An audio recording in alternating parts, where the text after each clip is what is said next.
নমস্কার। অবাধ্য মেয়েবেলা, দেবলীনা চ্যাটার্জি। মেয়েদের তো জেদ ভালো নয়, কিসের দিমাগ এত? মেয়েরা একটু শান্তই ভালো। লক্ষ্মী দেবীর মতো সখ্য আসে, কদিন পরে পরের বাড়ি যাবি, তখন তো না শীতকালে কি দে ভাত খাবি, পা ছুঁড়ে বসে খাচ্ছিস, দূর গায়ে বিয়ে হবে। এ মা, তোর শ্যামলা যে রং, পাত্র পাওয়া যাবে, মুখের ওপর তর্ক করিস, এত ডাকা বুকু কেন? মেয়ে তো নয়, একেবারে ধনী লঙ্কাটি যেন। এইসব কথা আমরা মেয়েরা প্রায় সকলেই থাকি শুনি, কেউ কম শুনি, কেউ বা বেশি, কেউ কয়েক টাকাতে গুনে।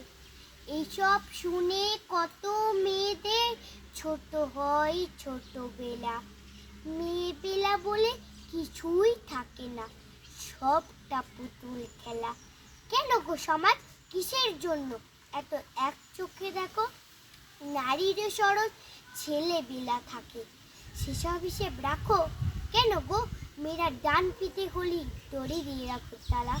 তোমরা জানো না দেবী নারায়ণী লক্ষ্মী ও চঞ্চলা? তোমরাই বলো মা কালী নাকি আমি সেই পরিতৃপ্তা? আমি কেন তবে সব খাওয়া শিখি, ডাল ভাত থেকে শুক্তা? কেন পারবো না, কেন পারবো না তর্ক করতে? যদি সত্যি সঠিক জানি, তর্ক সাথে সরস্বতী স্বয়ং বিজয়িনী। ডাকা বক্ষ যদি তা হতো দুর্গা, অসুরবিদর হতো।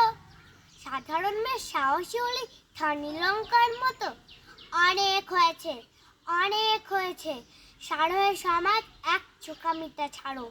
শিশুদের মাঝে লিঙ্গ না দেখে ওদের শিশুই বিচার করো। সময় এসেছে, সময় এসেছে, মেয়েদের পায়ে বেরি করে দাও খোলা।